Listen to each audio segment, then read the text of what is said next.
Welcome to the Christian Mysticism Podcast, where we explore the fascinating history of Christian mysticism from the early days of the church until today. I'm Alberto de la Cruz, and I'm joined by my co-host, Dr. Carlos Eire, the T. Lawson Riggs Professor of History and Religious Studies at Yale University. Well, I have to tell you, Carlos, that this is the episode I was thinking about when you and I first started talking about creating this podcast. Wonderful. I'm so glad. Today we're going to talk about Teresa of Avila, and it's a fascinating book that you wrote about her, which for our listeners to know, a link to purchase the book will be in the show notes. So if you're interested in getting a copy of the book, you'll find a link to it there. But this is the one I've been looking forward to, and Teresa of Avila is such a fascinating and such an amazing story, not just her mysticism, but her life, that we've decided to spread this out over 2 episodes. So in this episode, we're going to talk about the life of Teresa, and how she came about to becoming a nun and how she came to become a mystic. So take it away, Carlos. Yeah, well, in the English-speaking world, she's known as Teresa of Avila. In the Spanish-speaking world, she is usually known by her religious name, Teresa de Jesus. Both of those are used kind of interchangeably, Teresa de Avila, Teresa de Jesus. Her real name, before she became a nun, was Teresa Sánchez de Cepeda y Ahumada, born in 1515, and she would die in 1582. She was not only a mystic, she was a poet, a reformer, who established a new branch of the female Carmelites, became known as the Descalced or barefoot Carmelites. She was a writer, and in 1970 she was proclaimed a doctor of the church by Pope Paul VI. And in Madrid, actually there's a building near the Prado Museum. It's the Real Academia de la Lengua Española. It's where Spanish scholars decide what's proper Spanish. About the second or third floor, from the street, you can see the names of the great writers of Spanish culture. And Teresa's name is right up there, right in the front, right above the front entrance. She did much to, although her, if you pick up the original Spanish that she wrote and you're, modern speaker of Spanish, you'll find so many quirky things. She's writing in the 16th century. But she helped to establish many things about the Castilian Spanish language. So she has many accomplishments, not just a mystic. Like most of the mystics we've been talking about, she was very active. And actually once she started to have mystical ecstasies, she became really, really active. And that's one of the things that we can cover today, all her activity. Would it be fair to say that besides being a nun and a doctor of the church, she was a scholar as well? Oh, yes. Oh, she was very learned. Although we can get into this either today or next time. As she was writing, she would always say, I don't have a university degree. I am not a letrada. I don't have any education in theology. So please, she's always saying to her confessors and to the Inquisition, please correct me if I'm wrong. I don't know what I'm saying. But by the way, yesterday, I experienced union with the Trinity. I just can't explain it to you. She's very funny. So she did a lot for the Spanish language and also for theology. As a matter of fact, when she was named a doctor of the church, the title given to her was Doctor of Mystical Theology. And her life story is inseparable from her mysticism, mostly because of the book that she wrote that ended up in English being called her autobiography. And it is an autobiography that takes you up until the 1560s, late 1560s. But the fact is that this document, this text, which is very long, is a judicial document. It was a confession she had to write to the Inquisition, which was very interested in having her explain the experiences that she was having. So it's in Spanish, it's usually known as El Libro de la Vida, the book of her life. In English, it's usually known as her autobiography. So tell us a little bit about her family and their family history, because I know we teased our listeners on the last episode. Yeah, well, she came from an Hidalgo family. That's the lower nobility of Spain. Hidalgos don't pay royal taxes. That's the advantage of being an Hidalgo, which is a contraction of hijo de algo, or son of something, son of an important person. They were originally the knights who fought with the king and with the nobility to reconquer the entire Iberian Peninsula. That's the origin of the Hidalgo class. And Hidalgos not only didn't have to pay royal taxes, but they were entitled certain privileges. Most people don't know this, but they had laws in the 16th century in Spain and everywhere in Europe known as sumptuary laws. You were not allowed to dress above your class. You also couldn't do certain things. So, for instance, Hidalgos could wear certain items of clothing. And if you were not an Hidalgo, you could not. And for instance, when someone died in the family, Hidalgos were allowed to put more black bunting on their houses and show, in Spanish, luto, ponerse de luto. But they, in fact, were not allowed to show as much grief and hang as much black bunting as the nobles above them. And not only that, the men, Hidalgos, were caballeros, and that's usually translated in English as gentlemen. But no, in Spanish, caballero means a man who rides a horse. And this is because Hidalgos could ride horses. Everyone below them was not allowed to ride horses, which is why in the novel Don Quixote, which is the title you get if you're an Hidalgo, Don Quixote rides a horse, but his squire, Sancho Panza, rides a donkey. So she was from the lower nobility. Her father was in the textile business. And here's where the story gets very interesting, because her family was new to Avila, relatively new. And here's a story that was not discovered until the 1940s. So until the 1940s, nobody knew this. Nobody knew that her paternal grandfather was a convert from Judaism. He was a Jew who was forced to convert and became a Catholic Christian. He was baptized. But in the 1480s, he was hauled in by the Inquisition. And I think everyone knows more or less what the Inquisition is. It's a tribunal that was actually established in Spain to deal with this enormous problem that had surfaced in Spain. In the late 14th century, there were attacks on Jews who lived in Spain. Actually, Castile, which there was no Spain back then. There were different kingdoms within the Iberian Peninsula. But in Castile, many Jews were forced to convert. And they and their children and grandchildren, having become Christians somewhat unwillingly, kept practicing certain Jewish rituals at home. And the Inquisition was established to process these people, because if you're baptized, you're not supposed to carry out rituals for any other religion. So these conversos, as they were known, or new Christians to distinguish them from old Christians. These conversos were tried by the Inquisition for the heresy of Judaizing, that is, returning to their Jewish faith. And those who repented received some punishment. Well, I'll get to that in a minute or two. But those who were unrepentant, who said, yes, yeah, I've been practicing Jewish rituals at home, but were not repentant, were executed, usually burned alive.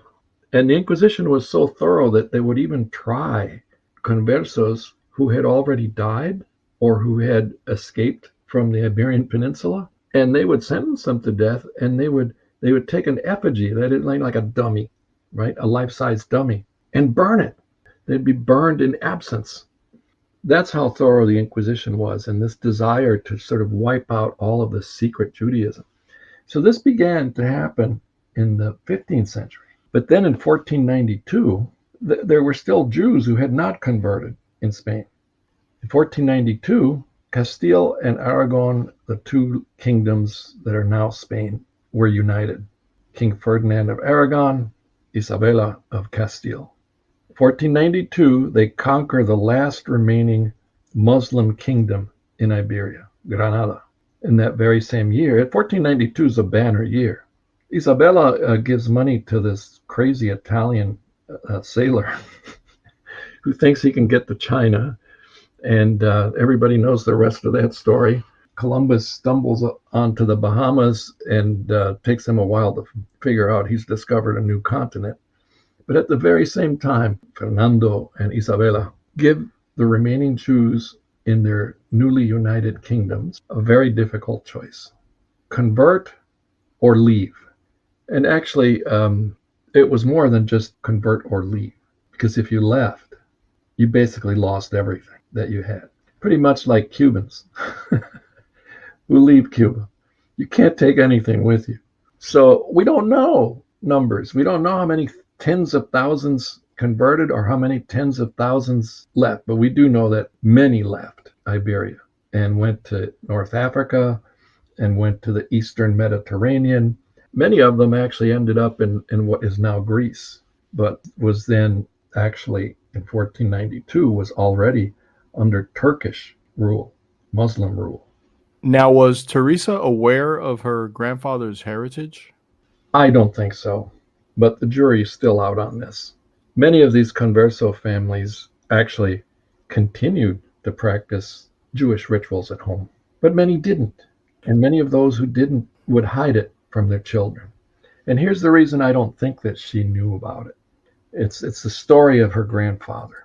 Her grandfather was tried by the Inquisition and found guilty of Judaizing. This was in the city of Toledo, where he had his business. But he has business contacts throughout Castile, like all business people do. And he was publicly humiliated.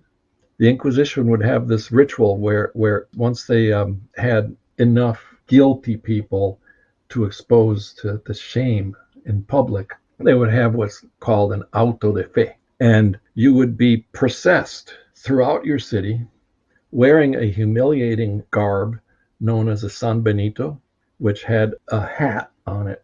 You had to wear this hat that was kind of like a dunce's cone with demons on it. And you also had to wear around your neck a placard that explained what your crime was. And you had to process through all of Toledo.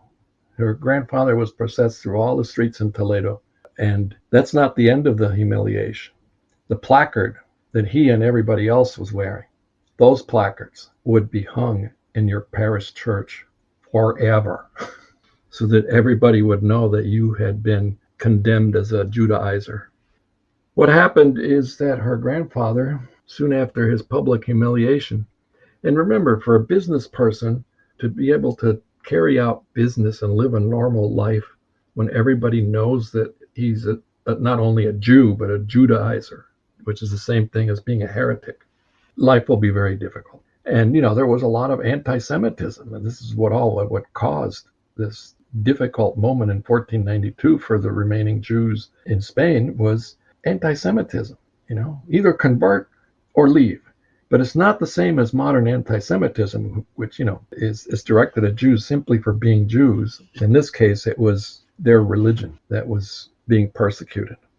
To cut to the chase, what happens is her grandfather, who had business in Avila, moves to Avila, which is not all that far from Toledo. Spain is about the size of Texas. So going from Toledo to Avila is even shorter distance than going from Houston to Dallas. So he moved his entire family to Avila and starts life over with a new identity. This is why I think that she didn't know. And then her father, Teresa's father, who was only a child when all this happened, ends up marrying an Hidalgo woman, an old Christian. And not only that, they changed their surname. So completely new identity in a completely new place. This was very common. Many of the conversos who were found guilty by the Inquisition, and even some who were not found guilty by the Inquisition, would find another place in which to live out their lives. In other words, they became exiles within Spain. And the fact that Teresa never mentions this is not enough to convince me or anyone, but it's the fact that she and her entire family lived like hidalgos. And as a matter of fact, how did anybody find out about this secret history of her family? It's very interesting. In Spain, if you claimed hidalgo status, neighbors could sue you for falsifying your ancestry and take it to court so that you either, be humiliated or have to pay taxes or something. But apparently her grandfather got into a dispute with someone who questioned his hidalgo status. And this lawsuit was in another city, Ciudad Real, in the 1940s. Somebody who was studying pleitos de hidalguía, lawsuits over hidalgo status, stumbled on her family's case in court. And the way that her family proved in court that they were hidalgos, this is very amusing and interesting, I think, was they said, of course we're hidalgos.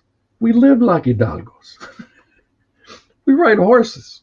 We marry old Christian, we marry only within the old Christian population, and so on and so forth. So they won the lawsuit and established themselves as old Christians.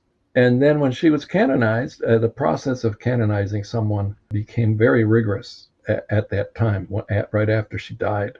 And they had an inquest. And one of the questions on the inquest, hundreds of people were asked. This was part of the inquest questionnaire. Do you know if there were any Moors or Jews in her family? And everybody said no. That's something I wanted to ask you. I know you mentioned earlier, obviously, anti-Semitism was rampant in Spain at that time, but it was directed at the religion, not necessarily the person for being Jewish.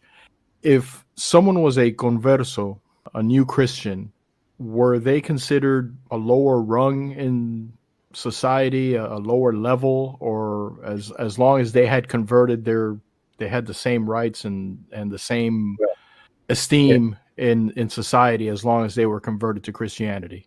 It snowballed. Okay, this situation snowballed as conversos kept being processed by the Inquisition by the hundreds continually. They came to be judged untrustworthy. And eventually, later in the 16th century, during Teresa's lifetime, they would establish laws known as purity of blood statutes, limpieza de sangre. And if you had unclean blood, that is Jewish ancestors or Arab Muslim ancestors, you had many professions closed off to you, including becoming a nun, becoming a monk, becoming a priest, and certain professions were closed off. You couldn't be a professional in most cases. So a lot of descendants of the conversos, the second generation, like Teresa had a lot of brothers. All of her brothers went to the New World, to South America. Not all of them stayed there, but most of them did stay in the New World. A lot of conversos went to the new colonies. That's better than moving to Avila. Move to Peru, and nobody knows anything about you. So her brothers were aware that their grandfather was a converso? Those who, like me, think that she didn't know, we also think that perhaps they didn't know. But it has been used in arguments for saying that she must have known because, look, all her brothers ended up. But the thing is, there were so many Spaniards going to the New World, especially men at that time, that it's not absolute proof that she knew. But I think it's possible that she did know. And she certainly would not have wanted to expose it because she couldn't have been a nun. And that's what makes it all scandalous. Yes. That she was actually a descendant of a converso. She did not have the pure blood that the Inquisition demanded. And therefore, if they would have known it, she would have never become a nun. And even if she had snuck in, so to speak, if it had come out as the Inquisition was very carefully watching every word she wrote, we would not know that she existed. they would not have allowed her to keep writing, and much less, have her books published. So the thing is that in these the canonization inquests, all the relatives answer the question, any Jews or Muslims? They all say, no, not a one. We're old Christians. We're all old Christians. This is the same thing as perjury in a court of law. So her relatives are either perjuring themselves because they know, or they simply don't know. I think it's, parents try to protect their children from awful things. And I think it's quite likely that Teresa was shielded from this knowledge. She may have, maybe, not as a child, but maybe later in life, discovered and just kept quiet. And, I have reason for sort of feeling a connection to this story because it is highly likely, almost certain, that I have converso ancestors who suddenly moved from a town that had a substantial Jewish population, Albuquerque, in Extremadura, suddenly moved to Galicia. And I consulted an Israeli scholar who was actually the first Jewish scholar allowed to do research on the conversos in Spain ever.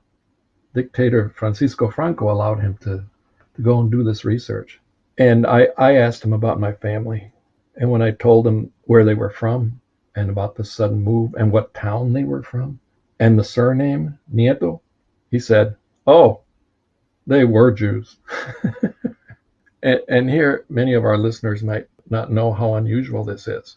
But in my Cuban household, we never, ever ate pork or shellfish. No lechon at Nochebuena. Never. That's not very Cuban. No. Or, no lobster or shellfish of any kind, mussels, clams, and all that stuff. Well, I should qualify that. That's not very Cuban, but it could be very Juban, as we call Cuban Jews. Yes, but the thing is, no one in my family ever mentioned it. That's been my own research. Someday I would love to go to Albuquerque and search the archives there for see what documents I might still be able to find related to my ancestors, the Nietos. But it's quite like there were converso colonists in large numbers throughout Spanish America, and in many of these communities, for generations, people did things like my family. They abstained from pork, or they lit candles on Friday evening, and they didn't know why they were doing it. It's just something their family did. And it was, generations later, somebody points out to them, hey, it could be that your ancestors were Jewish. But the most amazing case of all about this identity issue is a town in Portugal, Belmonte, because Portugal eventually was annexed by Spain, and the Jews in Portugal, many of whom had come from Spain, ended up having the same problems. Anyway, in Belmonte, in the 1980s, the entire town came out of the closet, so to speak, and said, you know what? We've been Jews here since the 16th century, practicing our rituals at home. And I remember, I think it was the Washington Post where I first read the story. The local minister of tourism was quoted as saying, oh yeah, we knew they were Jews all along. So some knew, some didn't. It's very interesting, though, that no one has been able to certify one way or the other, whether she knew or didn't know. But even more important, I think, is was there some kind of secret Jewish theology, even Jewish mysticism, passed on in her household that affected her as a Christian mystic? Nobody knows. And you can't connect the dots between her mysticism and that of, let's say, the Kabbalah, Jewish mysticism. You can't connect the dots. But any way you look at it, it's very interesting. As you said, I liked the way that you put it, that, if this information had come out, let's say in 1550 something, we wouldn't know what remarkable gifts this woman had. She would have been persecuted and hounded. So it is I, kind of tragic. I can only imagine. So, what was Teresa's life like as a child, and how did she end up joining a convent? Well, they were hidalgos, right? They were upper class, lowest rung of the upper class, but still. And her father's business and her grandfather and father's business, they were comfortable. So her mother died when she was only 12 and she was approaching teenage years. Her father felt unable to protect her the way that teenage girls were supposed to be protected from the advances of young men. And a common solution within the Hidalgo class was, well, send your teenage girl to a convent. Her father sent her to the convent of the Incarnation for her own protection because there was a very rigid honor code in Spain at this time. All sorts of things that people in her station were not supposed to do.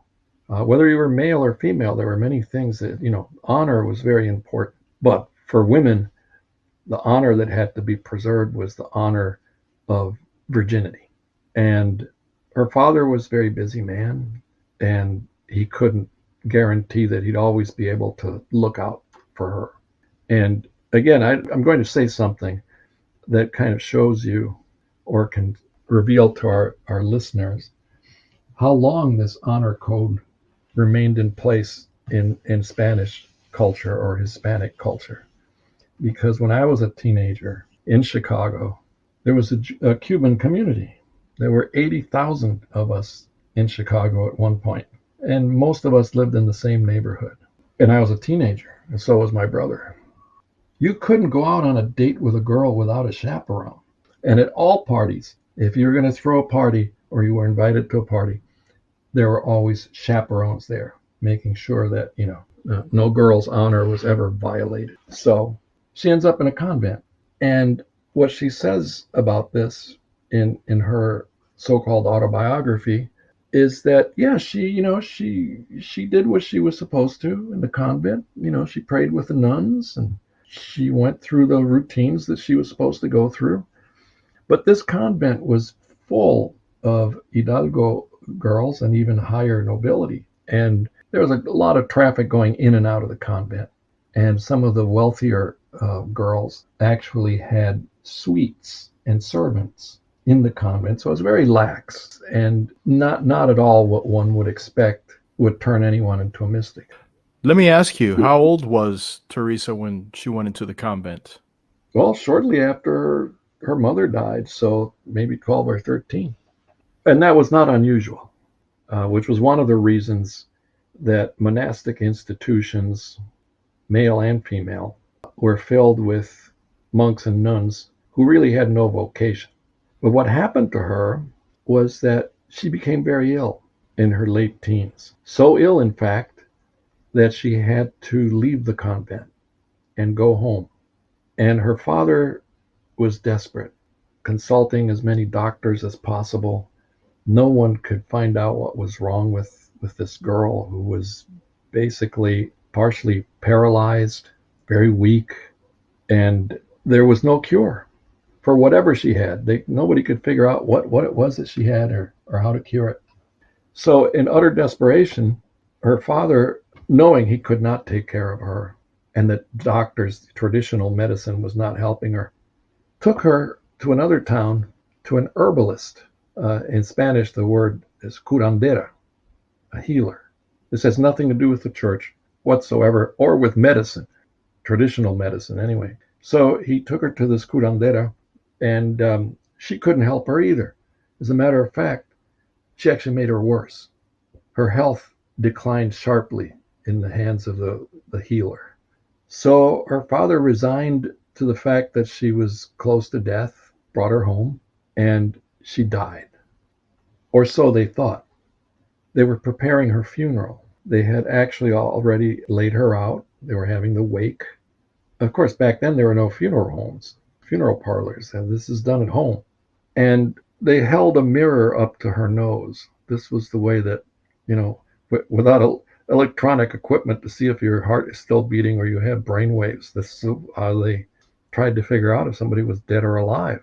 They couldn't find any sign of breathing on the mirror, no moisture, of any sort. So yeah, she's dead. And as they were preparing her for burial, the final night of the wake, someone in the room fell asleep and knocked over a candle, and the candle made a curtain light up, catch on fire. And Teresa came back to life. She was not dead, it seems. She never ever spoke about having actually undergone death or had what is now called a near-death experience. Never. So she was probably in a coma and came to with all the ruckus in the room. And then her recovery was very, very, very slow. But she did recover. Well, she tells us in her own life story that she was paralyzed, and very, very gradually she regained the use of her limbs. And for quite some time, she doesn't specify how long, she actually crawled on all fours on the floor because she couldn't walk. But when she finally regained her strength sufficiently, she went back to the convent. And there she became a good nun. She did everything she was supposed to. She was very obedient. That's one of the vows you make, to be obedient. And she did all the praying she was supposed to. But in her own words, right, as she explains it, she was a kind of a lukewarm nun. She was definitely not having mystical experiences of any kind. But sometime during her initial period of illness, an uncle of hers had given her some books to read that made a huge difference in her life. And these were devotional, mystical texts that familiarized her with some of the things that we've been covering here, such as the idea that at the very core of the human self, there's a divine spark. But more importantly, she learned about certain ways to pray. And the most important, I'm looking it up right now, so make sure I get the right information. From one book in particular, written by Francisco de Osuna, known as in the title of the text that had a tremendous influence on her, was The Spiritual Alphabet. And it was a how-to book, how to encounter the divine, how to pray, and how to pray in such a way that you end up encountering the divine.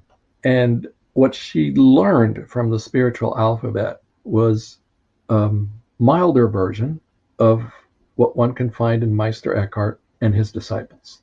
But now, this was in Spanish. She couldn't read Latin, so this is all in Spanish. And the two terms that she learned, and they're more than terms, they're more than words, they're a way of praying.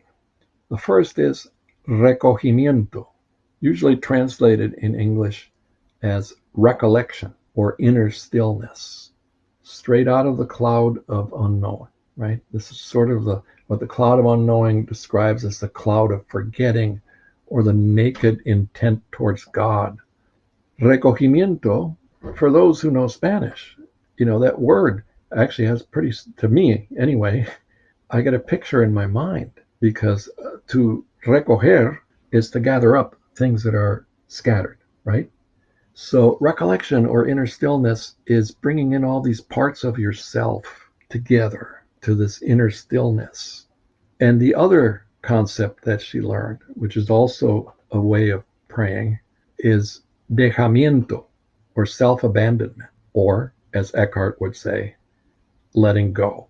And Eckhart's term for this was Gelassenheit, to let things be, dejar, just to let go of your attachments, let go of every worldly attachment that you have, and put yourself in the hands of God and trust that He will take you into Himself. But there was a problem with these two terms, because in Spain, a certain heresy arose, which was given the name alumbrados, or the enlightened ones. And they used these methods of prayer, and they used these terms.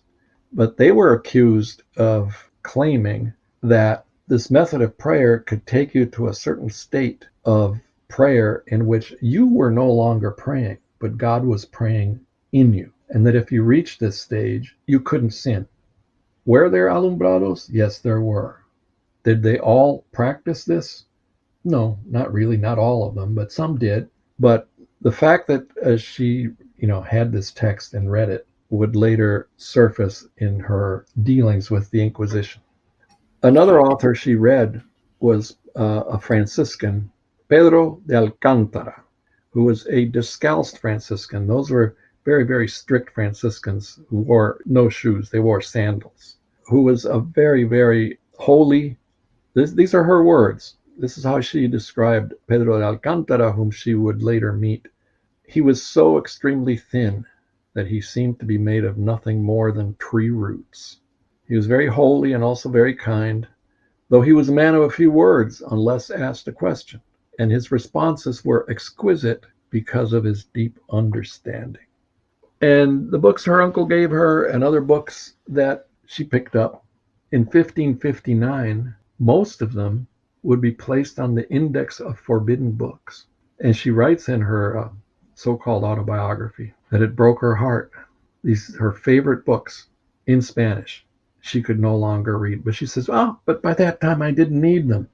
God has taught me more than those books ever did, directly. Very typical of Teresa. But yeah, she had to turn in all these books, get rid of her favorite books. That's in 1559. By that time, she was already well on her way down the mystical path. But this idea of recogimiento and dejamiento and the prayer of quiet, the stillness, the inward plunge into yourself, the gathering together of the different bits of your identity and personality and desires, they lead to, and this is, we can take this up next time when we deal with her mysticism. They take you to a state that is much higher than you can ever attain by simply reciting prayers. I imagine that her possessing these books and then confessing in her autobiography that she was heartbroken, I imagine that created some sort of friction with the church hierarchy or the Inquisition, correct? Yes, because especially if you use those terms dejamiento and recogimiento, you could be suspected of being an alumbrado or alumbrada. But if you got rid of the books, you spared yourself a lot of trouble, because the Index of Forbidden Books of 1559, what it meant was this was an edict, basically, that asked people, if you have these books, you need to get rid of them. Not just, keep them at home and never read them. No, get rid of them. You're not supposed to own these books. And of course, in her convent, I've never read anything. So I don't, about what the nuns did with these books. I don't think they burned them. I highly doubt that they did, but they had to get rid of them. But she said, this is what she had to say about what was going on in the church. She said she was living in and I'll use the Spanish accent, tiempos recios, hard times, difficult times, troubled times. These are troubled times, she said. And by troubled times, she was referring not only to the alumbrado heresy, but also to Protestantism. She never, ever met a Protestant in the flesh, but she was very aware of their existence and always prayed for them so that they would, convert and leave their heresy behind. And she called all Protestants Lutherans. This is very common, Luteranos. So the quote from her from this event in 1559 is, "The Lord showed me so much love and taught me by so many methods that I have had very little need of books since then." But here's what happened to middle-aged Teresa. She reads these books and she's reading them, and she's also reading books that suggest that you meditate on events in the gospel, and especially events in the passion and crucifixion of Christ, that you imagine yourself there. It's a very common kind of devotion that you find not only in these texts that ended up being forbidden, but in many other devotional texts that were not. So one day, this is how she describes it. She was venerating, praying before an image of the suffering Christ. Christ, right after he has been scourged, before he's crucified. And there was this image, which still exists. I mean, you can see it if you go to Avila. Very small. It has Christ in a sitting position, and the image has 3 little mirrors in the back so that you can see all of the wounds on Christ's back. So she's doing this meditation and prayer and recollection and dejamiento, and boom, she experiences Christ's presence very, very intensely. And from that moment forward, she keeps having more and more mystical experiences that end up in being ecstasies.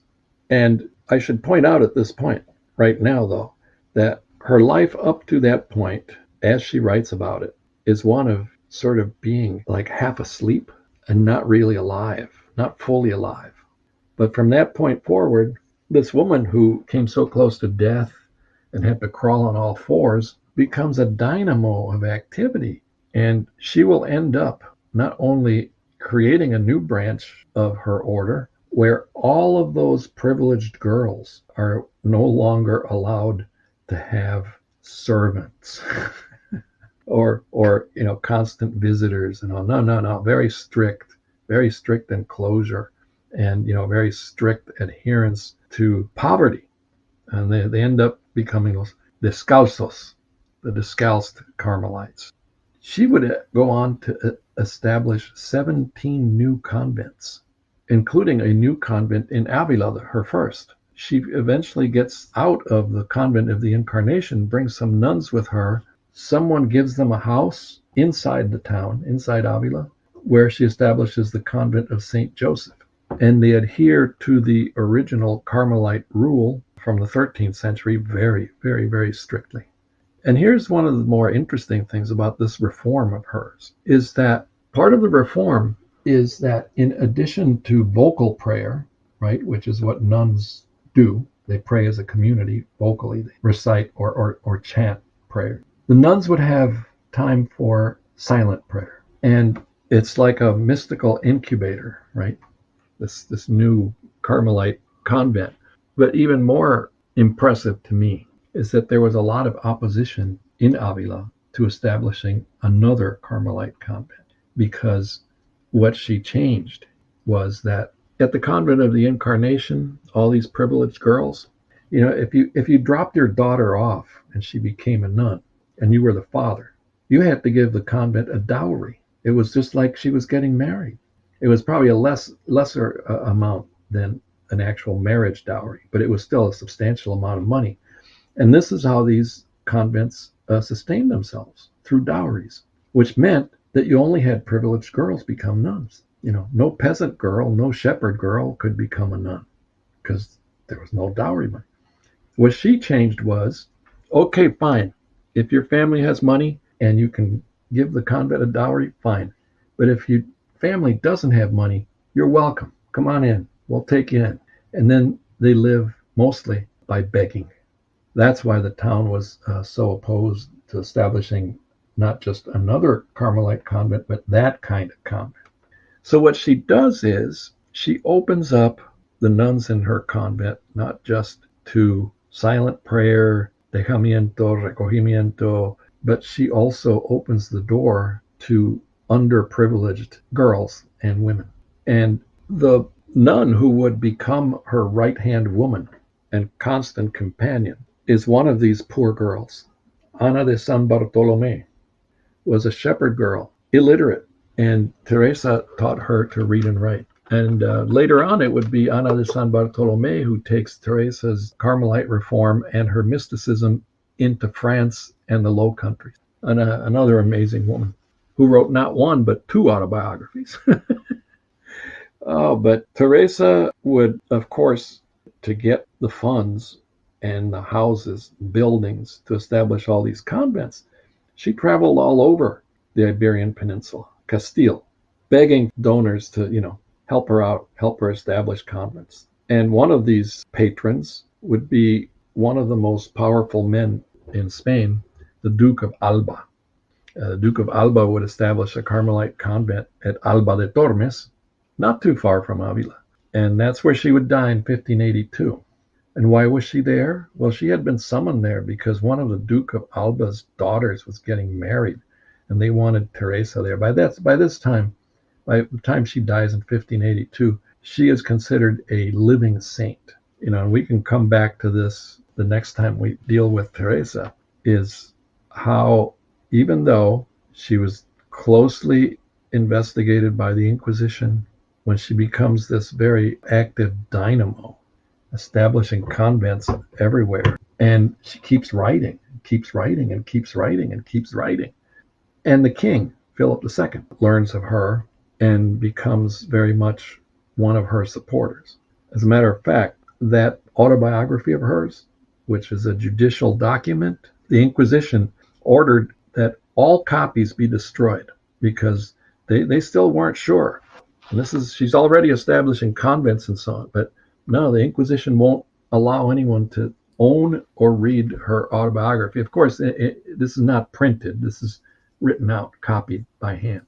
King Philip II gets a copy and keeps it. And hardly anyone knows that the king has a copy. After she dies in 1582, it'll take 6 years, but in 1588, several of her books are published between two covers as a single volume, including her autobiography. And from that point on, well, it gets translated into just about every European language and also translated into Latin for the learned. And this is how difficult religious life was in her day and age. Some people consider her a living saint. Some people consider her absolutely orthodox in every way.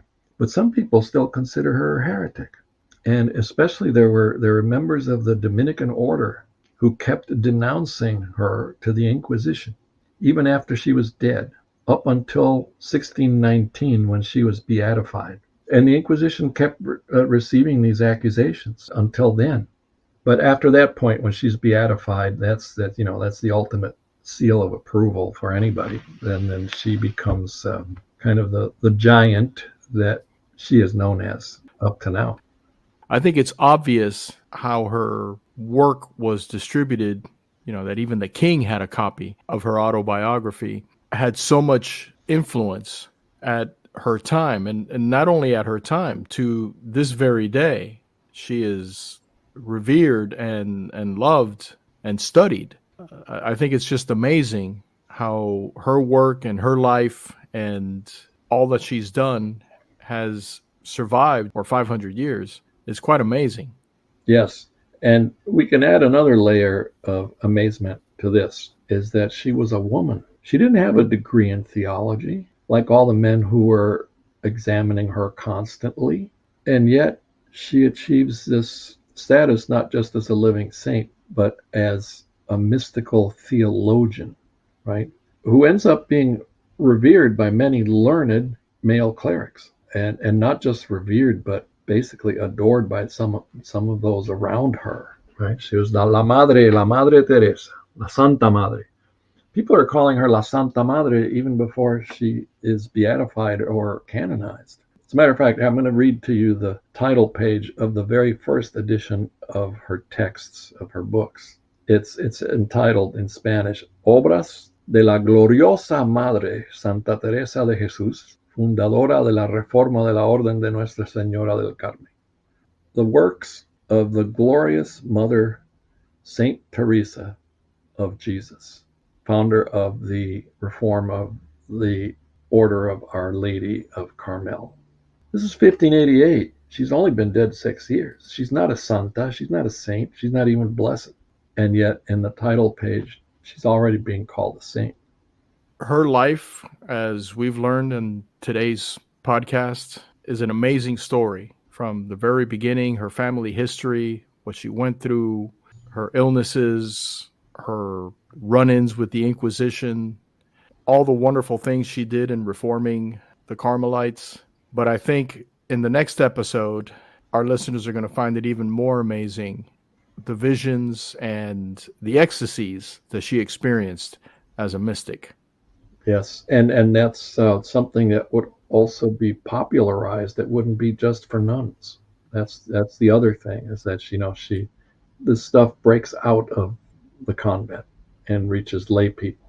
Well, I think this episode gives us a good starting block to be able to understand and appreciate the mystical experiences and visions that Teresa wrote about that we're going to explore in our next episode.